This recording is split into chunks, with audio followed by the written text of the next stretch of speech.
Lesson 4. An entry into the United States. David Daiches. Introduction. David Daiches, born in 1912, has published several critical works, poems, and 2 autobiographies. 2 Worlds and a Third World. He was a professor of English at Cornell in America for 5 years. Then he was employed in the universities of Cambridge and Sussex in England. He did yeoman service in the States at the time of the Second World War. The extract, An Entry into the United States, is taken from his A Third World. The 3 worlds about which he writes in the autobiography are: 1. The Jewish world to which he belonged. 2. The Christian world. And 3. America, where he was employed for some years. The extract, taken from A Third World, tells us of his voyage to America and his experience in New York. He gives us a series of episodes: his uncomfortable voyage, the ordeals he met in customs office, his opinion of the taxi driver, who demanded waiting fare, the unexpected friendly service he received in the hotel, and the check incident in the bank are all brought before us. He represents the extremes of appreciation and indignation with which he reached to American life all through the years of his stay in the United States. Contents: No accommodation in the Washington. David Daiches was given a teaching assignment in the United States. It was in the ship Washington he made his journey to Britain in June. Daiches applied very early for passage in the United States in the same ship, the United States Line ship. In the rearrangements carried on in the office, the files were put upside down, and he was given passage in the ship and none to those who applied first. Got a passage on the Marine Falcon. The author sought the help of a staff at the United States Embassy in London. The staff was his former colleague. Daiches was at the British Embassy in Washington for some days. He helped to get American academics rare passage on British ships to go to Britain for research. However, with the help of his former colleague and now a staff of the U.S. Embassy in London, Daiches got a passage on the ship Marine Falcon. This Liberty ship was constructed in haste during the time of war and was used mainly for transporting students. As the ship was not meant for passengers, voyage was uncomfortable. While crossing the Atlantic, the ship had taken a different route to avoid the storm. Delay at the port. They reached United States at 2:10 p.m. Sunday, 18 September. The customary officials for processing the passengers came only at 5:30 p.m. They processed the American citizens first and asked the non-Americans to wait outside the main dining room. The immigrants, aliens and mothers with sobbing babies were hungry, impatient and unhappy. The doors of the dining room were opened at 6:30 and the aliens had a glimpse of the immigration officials finishing their dinner. The children cried at the smell of dinner. A teenage girl in the queue, managed to get a pile of beef sandwiches and distributed it to the members in the queue. Ordeals in the immigration office. After heavy dinner, the immigration officials came slowly for processing. Daiches had been to the US a number of times, but this time the processing and interrogation were offensively official. With his 3 hungry children, he got off the ship at 8 o'clock. The search of Daiches' son, Alan's misplaced violin, took some more time. Then the checking by the customs authorities was over by 9 p.m. The briefcase, lost and found. Another problem was getting accommodation in New York. Daiches was uncertain of the reservation he had made by cable from the ship. The hotel authorities did not guarantee Daiches after 8 o'clock. The taxi started and the author realized that he missed his briefcase, which contained passports, re-entry permits, and other documents. Daiches dashed back to the customs shed that was almost empty.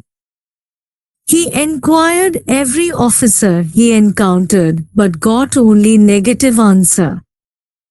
He came round the shed 4 times and found his briefcase, where he recovered Alan's violin. Daiches and the policeman. He was conscious of the taxi's meter ticking up and also was obsessed with the problem of getting accommodation. He seized his briefcase and ran in mad haste, only to fall abruptly into the arms of a policeman. Daiches explained that he came back to take back his briefcase. His wife and children were waiting in a taxi outside. The police wanted to check up what was inside the briefcase.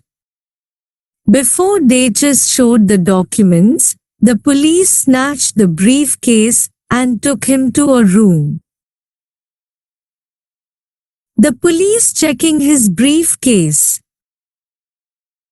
The policeman searched the author thoroughly and carefully checked up his passport. He also read the letter inside the passport. It was a letter from the Dean of Humanities at Cornell, offering the post of professorship to Daiches. He replaced the passport and the letter in the briefcase and felt embarrassed. The police gave him a piece of advice and warned him not to run fast, particularly with a briefcase from the customs shed. The police escorted him to the taxi. His experience with the taxi driver. The driver had no hope of getting their reservation at that time of night, but he could get accommodation for them elsewhere. But yet Daiches insisted on trying in the hotel first, though the driver considered it a waste of time and money. As the taxi reached the entrance of the hotel, he got out of the taxi and saw a queue of about 50 people at the registration desk. He was exhausted and was in an angry mood on all officials, including the taxi driver. He did not trust the driver and sent him stating that the hotel authorities had kept their reservation. The driver expressed his ill temper with an angry look when Daiches unloaded his luggage and disembarked his wife and children. He demanded extra fare towards waiting charge. Daiches immediately gave him 50 cents for He feared that the driver might prevent him from getting reservation. The author felt that the driver might whisk them off to his recommended disreputable room. The hotel restored his faith in American civilization. Daiches accosted, solicited, the room clerk to tell him whether he kept their reservation. If not, they could look for a room elsewhere. Fortunately, they had rooms reserved for Daiches. The comfortable splendor for the next 10 minutes was like the splendor enjoyed by a heroine after anxiety in the English Christmas drama. Somehow the children were fed with milk and sandwiches. Daiches and his wife went to the bar, Manhattan Cocktail, and ordered double scotches, followed by black house ale and sandwiches. They felt relaxed. The author's faith in the American civilization had been restored by the hotel. He decided to drop a line to the manager of the hotel in appreciation of their service to the people. His letter to the manager of the hotel. The next day he left for Ithaca town, in which Cornell University is situated. He started attending to his normal academic routine again. After a week, his wife reminded him about the letter to the manager of the hotel. The service of the hotel staff actually left an indelible impression in the minds of Daiches. In his letter, Daiches described the ordeal in disembarking and explained his relief and happiness at the friendly service of the staff at the hotel. At the end of the letter, the author stated that his shaken faith about American way of life was restored by the hotel. The manager's reply to the author. The manager responded to the letter of Daiches within 3 days. In the 15 years of his service as a manager, he received many letters of complaints and not a single letter appreciating the service of the hotel. Most people took hotel service for granted. The manager was gratified that the hotel staff had met the emergency so satisfactorily. He asked permission for reading the letter to the staff in a meeting on Friday. Daiches freely gave him permission to read the letter, and in reply the author received a note of assurance of all possible help to him. It was in September. Annual meeting of the MLA. In the month of December, the annual meeting of the Modern Language Association was to be held in the same hotel. Daiches reserved a $5 room. On 27th December, he met his colleague, whom Daiches thought was not attending the meeting of the MLA. The colleague and his wife planned to spend the vacation at New Haven with his mother. But he cancelled his program in the last minute. He, the colleague, spoke over the phone to the manager that he was the friend of Professor Daiches who wrote that nice letter, and the result was they got a posh double room. The author felt annoyed that someone was benefited in his adventure. He caused the check. On 28th December, Daiches dined with his old friends at St. Denis restaurant. They consumed large quantities of Alaskan wines, and the result was his cash was running low. He had to encash a check to pay for the hotel room. Many would have done it for Daiches. but he wanted to take advantage of his association with the manager of the hotel. In the cashier's office, he used the manager's name for cashing the check. The cashier disappeared for a few moments and turned up and wrote something on the back of the check. Daiches got the cash in the cash desk. The Christmas present. Daiches spent heavily in the days preceding Christmas. He figured that he had $52 in the bank. He thought the university would have paid salary checks into employees' banks the day before Christmas. The university usually paid the check before Christmas. It was a Christmas gift.